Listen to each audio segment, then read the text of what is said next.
Chers amis, je vous fais une petite vidéo car en fait je viens d'apprendre que l'apéro-psycho de ce soir ne pourra pas être filmé. Du coup je fais un petit exposé rapide pour le thème qui est le couple. Donc le couple, la communication dans le couple, les problèmes de couple, éventuellement l'intimité, la sexualité. Voilà. Alors, en préparant mon apéro psycho, je suis tombée par hasard. Comme le hasard fait bien les choses, Einstein disait, le hasard, c'est Dieu qui voyage incognito. Et justement, en parlant de Dieu, je suis tombée sur une interview du père Pierre Vivarès, qui est bien à propos, car il parle de la place du féminin, harmonie et respect. Donc pour lui, la différence entre hommes et femmes est structurante dans l'humanité, car elle est le nœud de la relation. C'est la première altérité fonctionnelle, une altérité fonctionnelle. Je trouve ça super intéressant. À laquelle nous sommes confrontés, souligne-t-il, celle qui va nous ouvrir à toutes les autres altérités. Donc si nous n'arrivons pas à gérer l'altérité du couple, l'altérité fonctionnelle entre hommes et femmes, effectivement ça augure de difficultés relationnelles pour la suite, le monde étant tellement complexe, et notamment dans le lien et la relation et l'altérité. Alors, il continue en disant « Pour les hommes, le féminin est un grand mystère. » N'est-ce pas? J'ai souvent des amis qui me disent « Il est où le mode d'emploi ?» C'est un langage à apprendre. C'est aussi un lieu de violence et d'appétit. Et comment je vais apprendre à maîtriser cet appétit, mon appétit d'homme?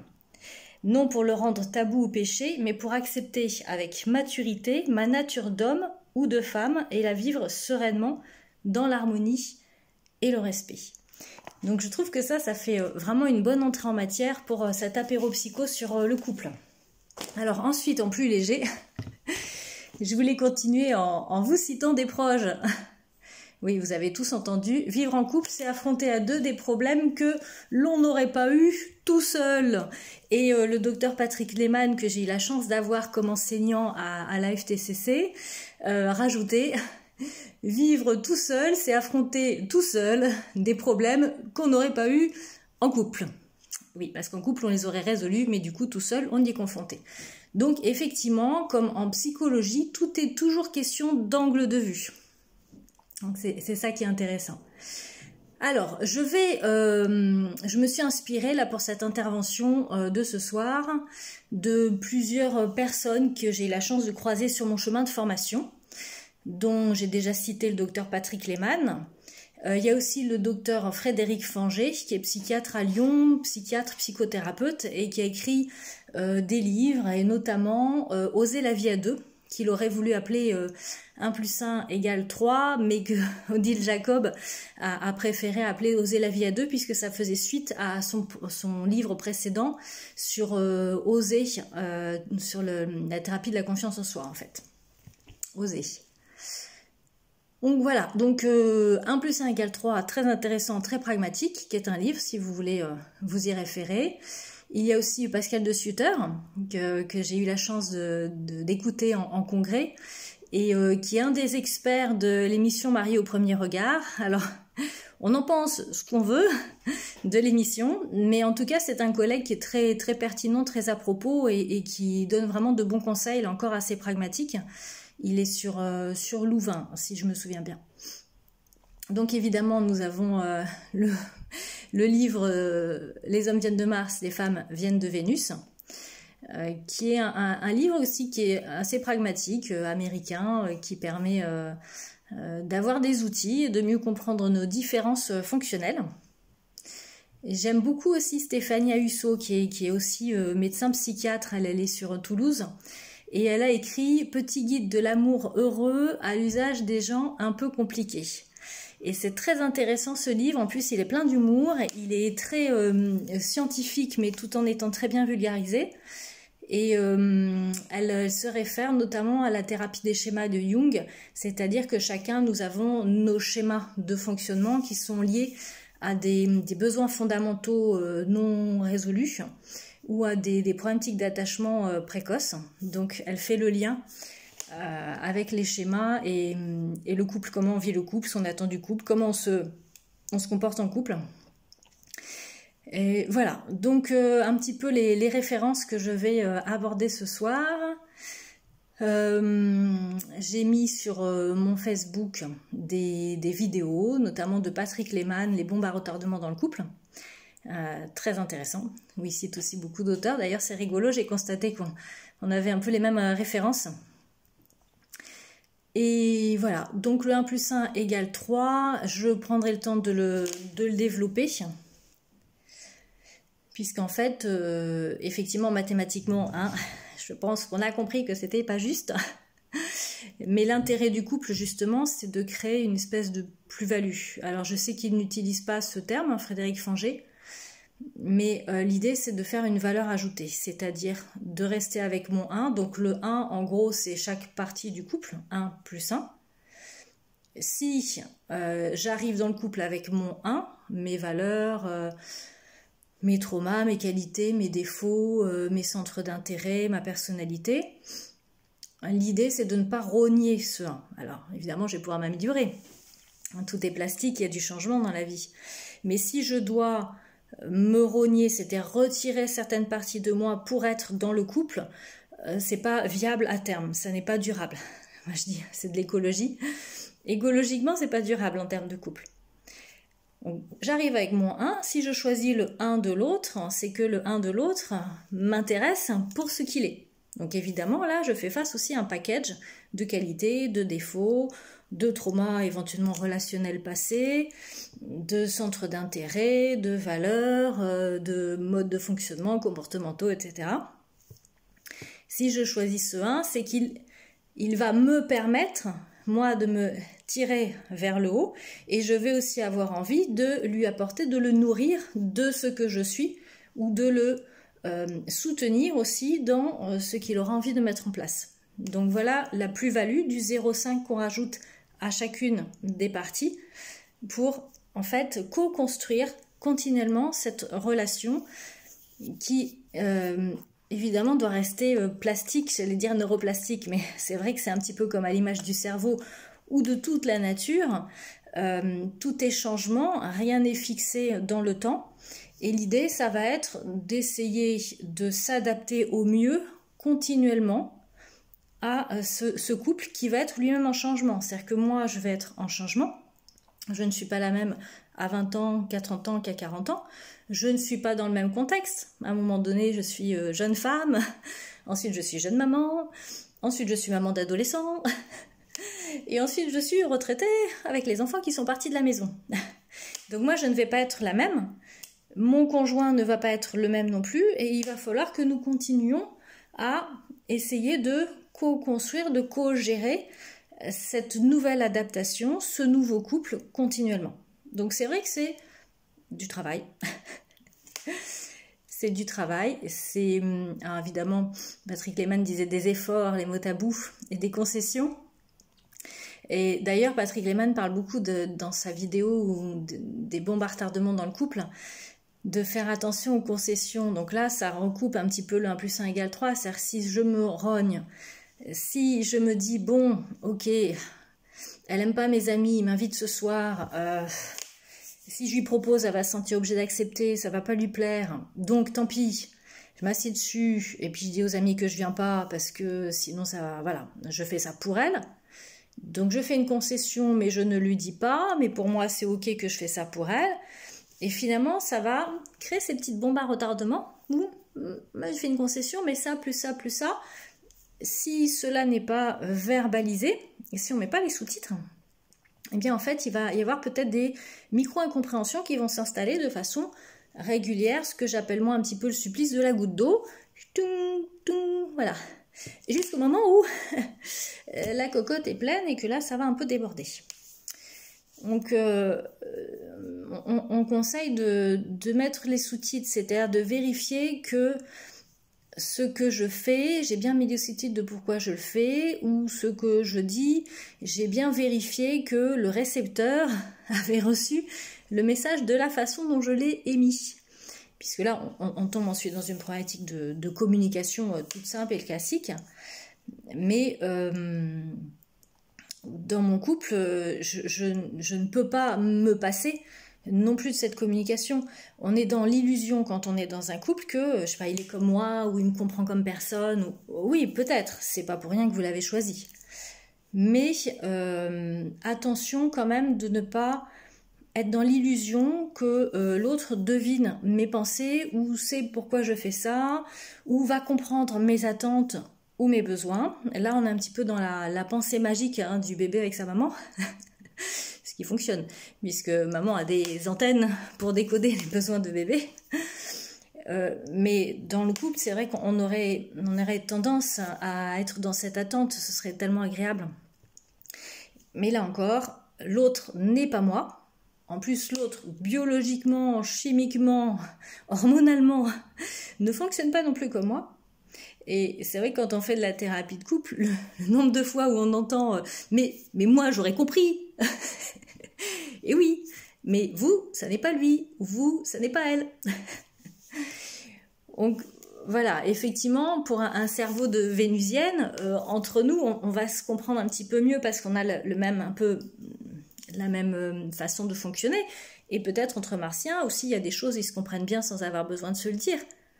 Mais entre martiens et vénusiennes, voilà, c'est-à-dire que socialement, peut-être nous on a des meilleurs décodeurs et dans l'autre sens, pragmatiquement, ils ont peut-être de meilleurs décodeurs. Enfin, il n'y a pas non plus de généralité, mais ce qui est intéressant, c'est ce que disait le père Pierre Vivarès, c'est cette altérité fonctionnelle, complémentaire. J'adore ce terme, je le trouve super. Et voilà, c'est fonctionnel. Donc heureusement que nous sommes différents, mais ça veut dire qu'il faut l'intégrer dans l'équation. Nous sommes différents pour être justement dans cette bonne altérité et cette bonne co-construction. Mais comme nous sommes différents, c'est encore plus propice à l'erreur de compréhension, d'interprétation. Donc voilà. Alors, attention, le couple, c'est une conquête permanente et c'est une réadaptation. Et attention à l'illusion aussi de se dire un jour je trouverai la bonne personne. Parce que alors ça peut être la bonne personne pendant 2, 3 ans, 5 ans, et peut-être après ce sera plus la bonne personne. Mais est-ce que ça c'est pas une illusion de trouver chaussure à son pied? Oui, il y a des personnes qui nous conviennent mieux que d'autres, bien sûr. Même dans les relations amicales, où il y a des personnes, vous savez, tout de suite il y a une espèce d'authenticité, de lien, de connexion qui se fait assez naturellement. Et on se dit, c'est fou en fait, cette personne, c'est comme si je la connaissais depuis toujours, où tout est simple avec elle, où on se comprend, c'est fluide. Oui, mais ça veut pas dire, hein, on a tous connu des amitiés qui étaient super, qui étaient fusionnelles, qui étaient extrêmement complices, et puis à un moment donné, pour qui, pourquoi, la mayonnaise ne prend plus pareil. Alors c'est décevant, mais c'est aussi le sens de la vie. La vie nous formate, nous modifie, nous façonne. Donc on peut décider de rester en lien, mais ça veut dire rester en lien avec une personne qui n'est plus celle que j'ai connue ou celle que j'aimerais qu'elle soit encore. Donc méfions-nous aussi de nos attentes, et, puisque les attentes créent la frustration. Et tout ce contre quoi on résiste persiste. Alors, les bombes à retardement dans le couple. Hop, je cherchais mon petit... Je vous ai fait des ABC, je ne les retrouve pas. Ah oui, ils sont plus loin. Alors voilà, ce qui génère des explosions, Patrick Lehmann, il parle de trois facteurs en fait. L'accumulation, donc c'est un petit peu ce que je vous expliquais avec le supplice de la goutte d'eau. C'est des non-dits ou des choses, on se dit bon allez, on le fait. Vous voyez, il donnait l'exemple d'une brosse à dents. Alors apparemment il fait rire tous ses collègues avec ça. Ah, ta brosse à dents, tu la ranges comme ça toi Bon, on va pas s'embêter pour une brosse à dents, hein, et plus grave dans la vie. Je vais pas mettre mon couple en jeu pour une brosse à dents, ou ça me contrarie la façon dont elle pose sa brosse à dents, ou il pose. Mais on ne se rend pas compte, mais en analyse transactionnelle, on parle de coller des vignettes. Alors ça va parler aux plus anciens. On avait des petites cartes quand on faisait des achats, et en fait on devait coller des vignettes, et quand la carte était pleine, on gagnait quelque chose. Donc en fait en analyse transactionnelle, ça s'appelle coller des vignettes, on ne se rend pas compte, mais jusqu'à temps que la carte soit pleine. Et là, ça sort pas toujours de façon adaptée. il parle de l'agenda caché. Alors là, j'ai filmé le moment où il parlait de ça, je trouve ça vraiment intéressant. En fait, l'agenda caché, c'est par exemple, il raconte l'histoire d'un couple où le mari décide d'aller au ciné et donc il prépare tout pour que sa femme soit bien quand elle rentre du travail, il appelle la nounou pour qu'elle garde les enfants, il prépare tout, le dîner pour qu'il puisse dîner rapidement et qu'elle ait rien à faire. Et donc sa femme rentre et il lui dit ce soir chérie tu te laisses porter, on va au cinéma, j'ai tout préparé. Et là, elle dit, écoute, je suis vraiment embêtée, c'est super sympa, ce film, il m'intéresse vraiment, mais là, ce soir, je suis crevée, j'ai mal à la tête, et demain matin, j'ai une grosse journée, et voilà, après-demain, ce serait mieux pour moi. Donc du coup, il dit ok, mais en fait, il s'est pas aperçu qu'il y avait eu un agenda caché. Et le lendemain, ils sont en train de dîner, et donc elle avait fait une soupe, et là... il s'énerve. Oui, cette soupe, qu'est-ce que c'est? Elle n'a pas de goût. C'est encore ta mère qui t'a appris à cuisiner comme ça. Vraiment, ça ressemble à rien. J'en peux plus de tes soupes. Et alors là, en face, on comprend rien. Qu'est-ce qui se passe? Ça sort d'où? Et en fait, il y avait eu... Donc, il explique cette histoire d'un jardin un peu avec du copier-coller. Alors ça, on l'explique très bien aussi avec des colères, mais du passé. Et là encore, en analyse transactionnelle, on parle d'élastique. On se prend un élastique en pleine poire. Donc il y avait eu quelque chose, c'est qu'à tirer l'élastique. Et donc là, on l'a pris, en fait, on ne savait pas où était le début, mais on l'a bien senti. Et donc cet agenda caché, c'est important, là encore, d'arriver à bien se connaître, pour aider son compagnon, par exemple, à dire je crois que là, il y a un truc qui était caché et qui vient de sortir là pour la soupe, mais que c'est pas la soupe le problème, en fait. Il y a quelque chose qui t'a contrarié, que t'as pas osé dire. Et... donc, ça permet de déminer, en fait, cette communication et cette bonne compréhension des schémas ou des modes de fonctionnement de l'un ou de l'autre. D'ailleurs, par rapport à ces agendas cachés, moi, j'ai souvent observé aussi que ces espèces de colère impulsive étaient liées à des traumas quand on avait subi des choses dont on avait été impuissant à se défendre ou à se justifier, ou on avait subi des injustices et parfois même des violences physiques ou éducatives. Donc ça crée un petit peu des parties de soi qui ont tendance à partir en mode défense. Hein. Donc en fait, nous, on se sent agressés, mais c'est des parties qui se défendent d'une situation perçue comme agressive ou non respectueuse. Voilà, donc en fait, ça va ressortir à un moment où nous, on ne comprend rien, mais il y a effectivement un point de départ, et certainement que là, le monsieur dont parlait Dr Lehmann, lui était persuadé que c'était la soupe. Il n'avait même pas identifié que la colère, elle était un peu en... comment dire, elle macérait depuis la veille. L'agenda caché, donc en fait, parmi les types d'explosion, il y a l'accumulation, il va falloir s'en méfier, l'agenda caché, et il parle de psychosomatisation, c'est-à-dire quand ça n'explose pas. Donc là, c'est le corps qui parle. Et l'idée, c'est effectivement de faire du déminage progressif ou de vérifier. Et alors là, je vais vous citer Pascal de Sutter, qui expliquait que lui conseillait à ses patients en couple de se prendre des rendez-vous. Oui, des rendez-vous. Il faut l'inscrire à l'agenda, pas caché cette fois, pour se faire des points de couple régulièrement, mais régulièrement, il proposait même de le faire chaque semaine. Hein. Alors c'est vrai que quand on veut prendre des rendez-vous, je sais pas, chez le médecin, chez le coiffeur, on se prend rendez-vous. Et là, c'est important pour prendre soin de son couple, de se prendre rendez-vous. Alors, on peut aussi se prendre des rendez-vous, ça peut être de débriefing, autour d'un petit apéro le vendredi soir, ou de se faire un resto avec ses petits rituels de couple pour redébriefer certaines situations qu'on n'a peut-être pas très bien vécues, ou essayer de comprendre ce qui s'est passé à ce moment-là, ou parler de son ressenti. Mais Pascal de Sutter parle aussi de rendez-vous amoureux, de séduction. Alors, évidemment, ses patients lui disaient « oui, ça fait un peu réchauffer, bon, alors on sait que, premier samedi du soir, ça y est, hop !»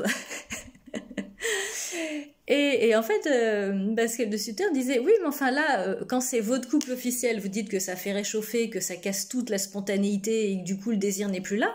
Mais quand vous avez un amant ou une maîtresse, Là, vous savez que vous allez le voir samedi soir, par exemple, ou je sais pas, lundi midi.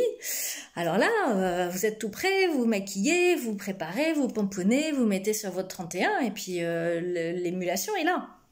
Alors, effectivement, pourquoi dans notre couple officiel, le fait de se prévoir un petit rendez-vous amoureux ou coquin, ça casserait tout, alors que si on est avec une personne extérieure à notre couple, le rendez-vous coquin, il marche très bien. C'est intéressant. En tout cas, ça vaut le coup pour continuer à maintenir la flamme, du pétillant, du poivre, je sais pas comment dire, des piments, pour pimenter le couple. C'est important aussi de se le prévoir. Et surtout quand on commence à avoir une vie avec les enfants, où on a tendance un petit peu à oublier le couple parce qu'on est complètement dévoué à son travail, en plus des enfants qui, c'est vrai, exigent beaucoup, et c'est bien normal. Mais là, on a tendance à s'installer dans quelque chose sans se rendre compte qu'on met un peu le couple en arrière-plan. Et au bout de plusieurs années, on s'est aperçu qu'on n'a pas évolué pareil, ou peut-être on n'a plus grand-chose à se dire, ou voilà, que les choses se sont émoussées. Donc, c'est important, comme on prend soin de son jardin, c'est pas une fois tous les 10 ans. Enfin, je sais pas vous si vous avez un jardin, mais je crois que c'est comme de l'entretien. C'est-à-dire qu'au printemps, ça pousse, il faut couper, il faut tondre, il faut, je sais pas, retourner la terre si on veut faire des plantations, du potager. Il faut l'entretenir. Voilà, c'est de l'entretien, un peu comme les cheveux, les ongles, le corps. C'est de l'entretien. Donc son couple, c'est un petit peu comme un petit jardin fleuri. On va essayer de prendre soin de chaque fleur de son jardin. Voilà, donc les choses qui fonctionnent. Ah oui, les choses qui fonctionnent pour éviter les séparations. Augmenter les échanges positifs. Alors c'est vrai qu'au début, on va le faire parce qu'on va se trouver super génial, l'un et l'autre. Donc on va se faire des compliments, ah t'es belle, ah t'es généreuse, ah t'es calme, j'aime bien, tu m'apaises. Mais finalement, là encore au fil du temps, on va avoir tendance un petit peu à oublier.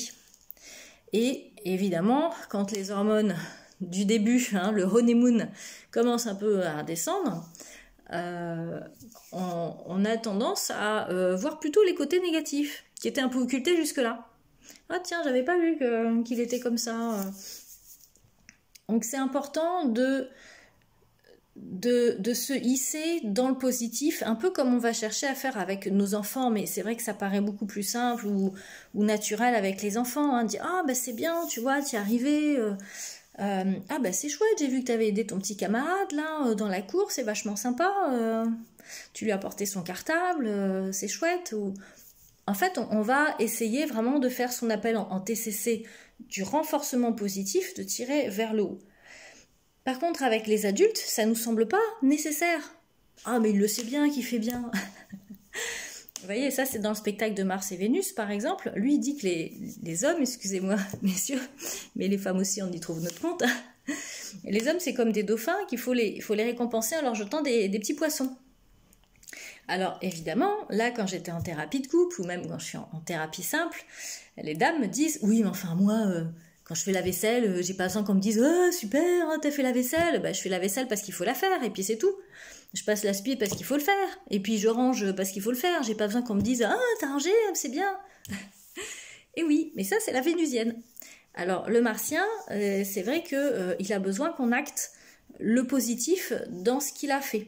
Ça va pas être forcément des choses qu'il dit, mais ça va être beaucoup dans des choses qu'il fait. Je me souviens d'un couple que j'avais eu, et lui travaillait beaucoup, et dans son idée, il travaillait beaucoup, donc effectivement, il était beaucoup absent pour payer la maison de ses rêves à sa femme.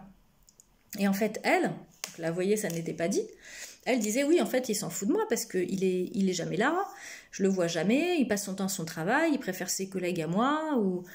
Bon. Et finalement, en thérapie de couple, il a verbalisé ça, disant bah oui mais enfin elle aimerait bien une grande maison avec jardin etc.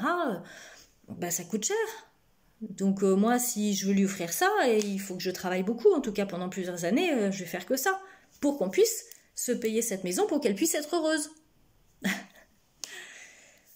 Donc voilà. Alors augmenter les échanges positifs, donc là ça s'apprend.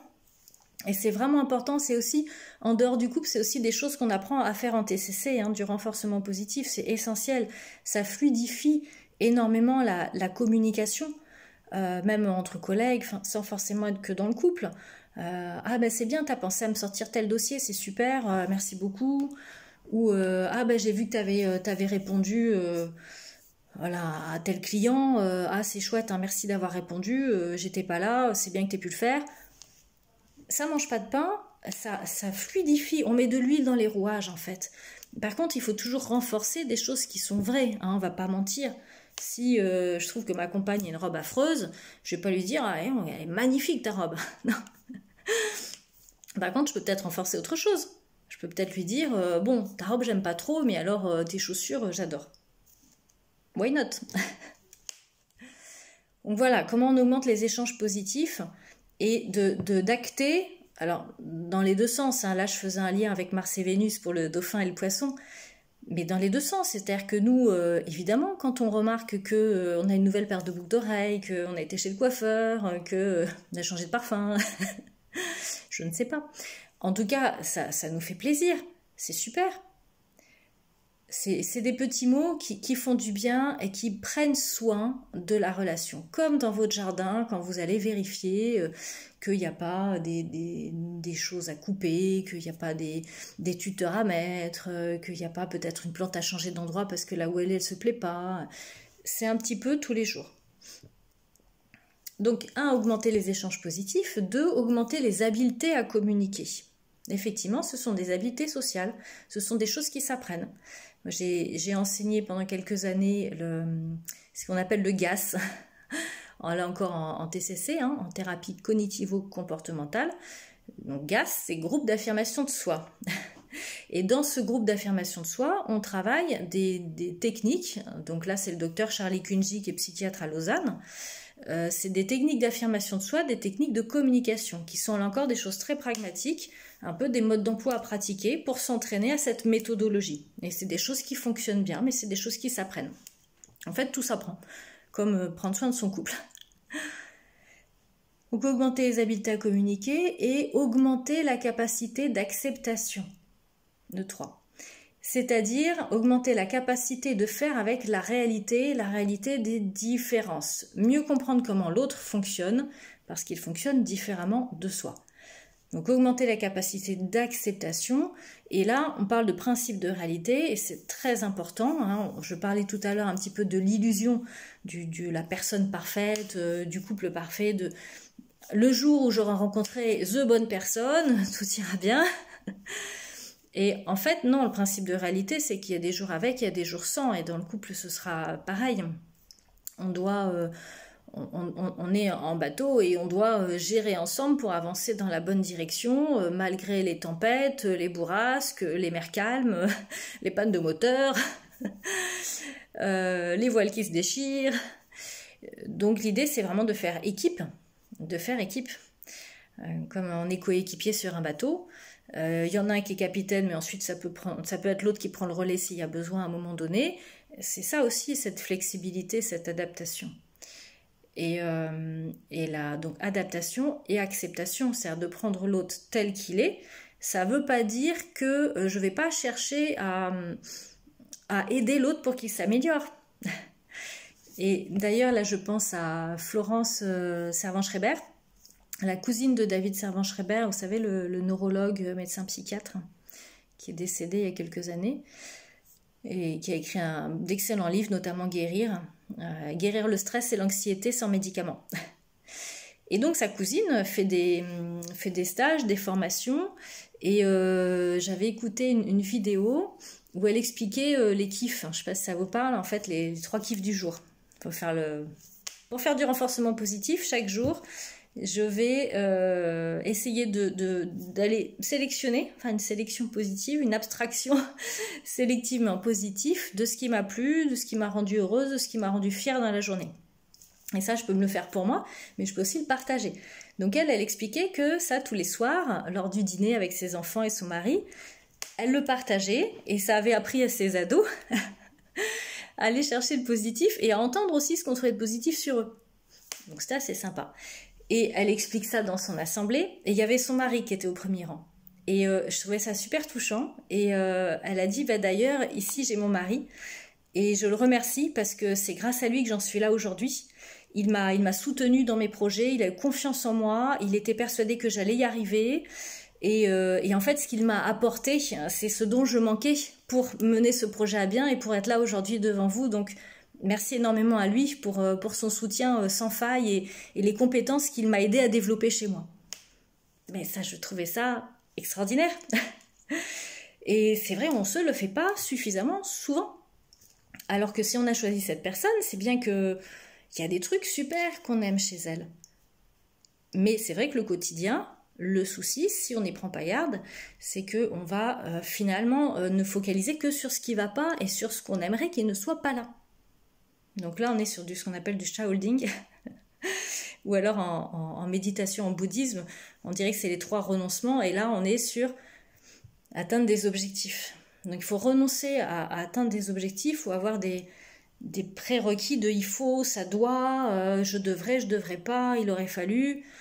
On prend les choses telles qu'elles sont et puis on va voir en avançant avec le courant si finalement on peut aider à améliorer, mais dans le sens où la personne a envie et comment on va être porteur et comment on va être un petit peu comment dire, c'est pas le terreau, mais le facilitateur, l'engrais de cette énergie, voilà, pour favoriser.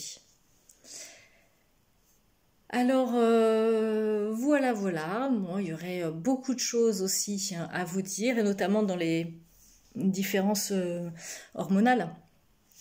C'est des choses qui posent beaucoup de problèmes. Moi, je le constate au cabinet. Le nombre de personnes qui arrivent vers 40, 45, 50 ans et qui balancent le bébé avec l'eau du bain, et parce que finalement, vous savez, ce qu'on appelle le démon de midi. J'ai une collègue, son mari lui a fait ça et elle en discute avec d'autres copines à elle et elle me dit « Non mais c'est pas un mythe, hein, le démon de midi, hein, c'est pas un mythe !»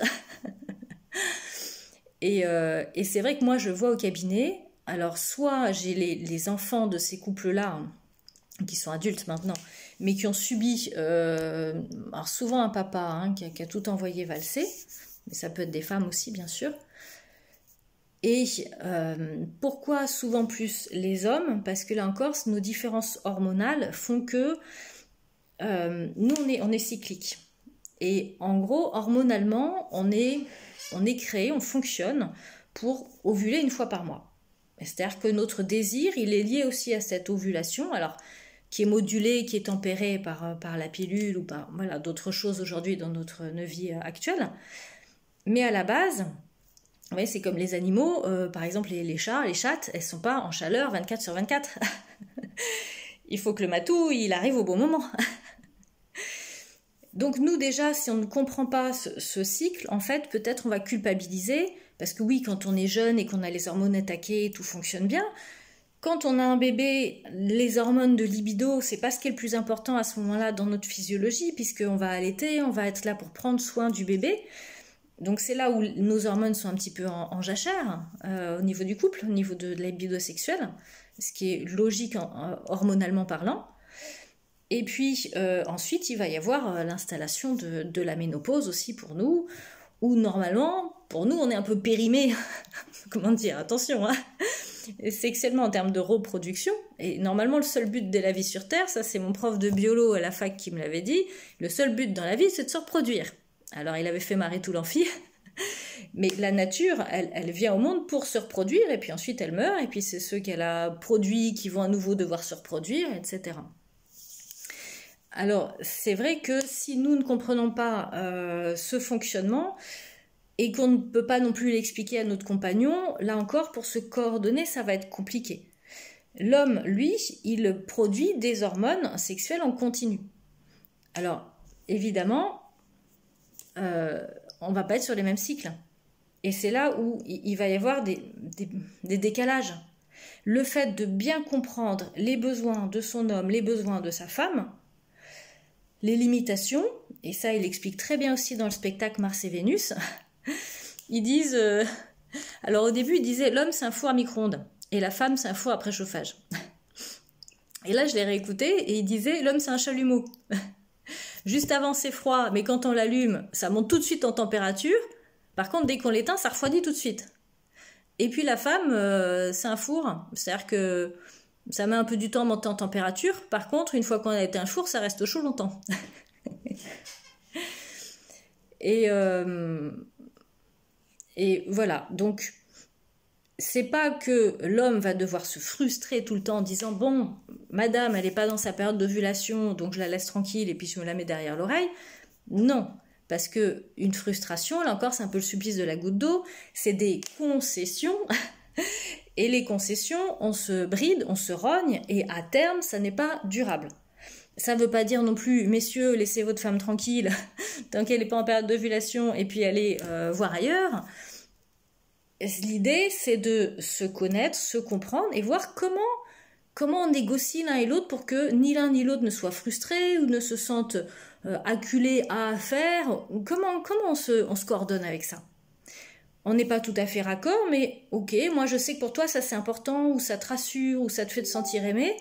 Donc est-ce que je peux être ok pour faire un pas vers toi de ce côté-là? D'ailleurs, dans Mars et Vénus, il parlait de quick, on se fait un quickie. Un quickie, c'est-à-dire que si par exemple monsieur a envie et madame pas trop, madame peut négocier de bon, j'ai pas trop envie, mais si tu veux, allez, un quickie. Par contre, ce week-end, c'est resto gastronomique, hein. Alors, resto dans le domaine toujours de l'intimité. C'est-à-dire que ce week-end, on prendra le temps. Donc voilà, ça peut être des négociations dans le domaine intime, des accords en fait, hein, des accords qu'on passe ensemble ou qu'on négocie, mais parce qu'on en a envie, parce qu'on sait ce qui est important pour lui et pour elle. Si par exemple monsieur a besoin de plus de sexualité et que madame a besoin de plus de tendresse et de câlins, est-ce qu'on ne peut pas trouver quelque chose où on se retrouve avec ça pour que ni l'un ni l'autre ne soit frustré, tout en sachant que c'est peut-être pas la même envie exacte des deux côtés, mais que si c'est pour que ça dure et que si ça me fait plaisir de lui faire plaisir, eh ben c'est là où on a de la plus-value en fait. On gagne quelque chose et on se fait du 1 + 1 = 3. Donc voilà un petit peu pour le domaine sexuel, parce que voilà, je vous disais que le souci, c'est que moi ce que je vois beaucoup, c'est des hommes qui effectivement ont rogné mais sans s'en rendre compte, hein. Bon, madame avait pas trop envie, bon après il y a eu les enfants, je n'ai pas sauté dessus, je l'ai laissé se remettre, et puis finalement ça a duré, et puis moi je voyais que la fenêtre de tir c'était une fois par mois, alors je loupais pas mon tour. Mais au bout du compte, la frustration était là, et puis au bout de plusieurs années, monsieur a commencé un peu à regarder ailleurs. Et en se disant, ah ben, avec elle au moins, vous savez, l'herbe est toujours plus verte ailleurs. Enfin, c'est l'illusion, c'est ce qu'on se dit. Ah ben, elle a envie. Ah ben, oui, forcément, un couple au démarrage a toujours envie. D'ailleurs, c'est ce que j'observe aussi, c'est-à-dire que souvent, on a vu passer la super minette, super désir, en se disant, ah, avec elle leur envie tout le temps, ça y est, j'ai trouvé la femme qu'il me faut, c'est super. Sauf que cette femme-là, bah, à nouveau, va peut-être vouloir des enfants, et puis bah, à nouveau, pendant la période d'allaitement ou du petit, bah, on n'aura plus trop envie, et puis finalement, monsieur va se la mettre derrière l'oreille, et on est reparti exactement dans les mêmes mécanismes. C'est vraiment ce que j'observe. C'est-à-dire que le souci, c'est qu'on a envoyé un peu valser le bébé avec l'eau du bain, comme je dis, pour un couple qu'on avait l'illusion qu'il serait mieux, et qui finalement a pris la même tournure. Et ça s'est fait un peu des dégâts, malheureusement, parce qu'on a quitté femme et enfant, et quelle image ça donne aussi aux enfants de papa qui part comme ça. Vous voyez, j'avais une dame qui a eu son papa comme ça, qui est partie du jour au lendemain pour une autre dame, et donc elle ne comprenait pas, je crois qu'elle avait 10 ans, quelque chose comme ça. Et elle se souvient très bien d'un moment où ils étaient en voiture, ils venaient de venir les chercher pour le week-end. Et il dit, mais papa, qu'est-ce qui fait qu'on aime et puis qu'un jour on n'aime plus? Et son papa lui avait dit, bah tu sais, l'amour c'est comme les voitures, hein, un jour t'en aimes une bleue, puis le lendemain t'en aimes une rouge. Et alors là, ça l'avait... Et en fait, cette femme était venue me voir parce qu'elle avait des soucis dans son couple. et était persuadée que on pouvait la quitter comme ça si la croche n'était pas bonne, et du coup elle se mettait dans des efforts énormes pour plaire, pour satisfaire, pour être disponible, et finalement elle n'était pas elle, parce qu'elle avait tellement la trouille qu'un jour hop il s'en aille pour une autre, qu'elle était jamais sereine dans le couple. Et d'ailleurs elle tombait sur des hommes qui étaient assez manipulateurs, puisqu'ils jouaient de ça, du fait qu'elle se donne beaucoup les moyens, et qu'elle était un peu malléable par rapport à cette peur. Voilà, mais écoutez, je regarde l'heure aussi, parce que moi il va falloir que j'aille animer mon apéro psycho. Donc j'espère que cette vidéo vous aura été utile. N'hésitez pas à me faire part de vos commentaires, et puis je vous dis à bientôt avec grand plaisir.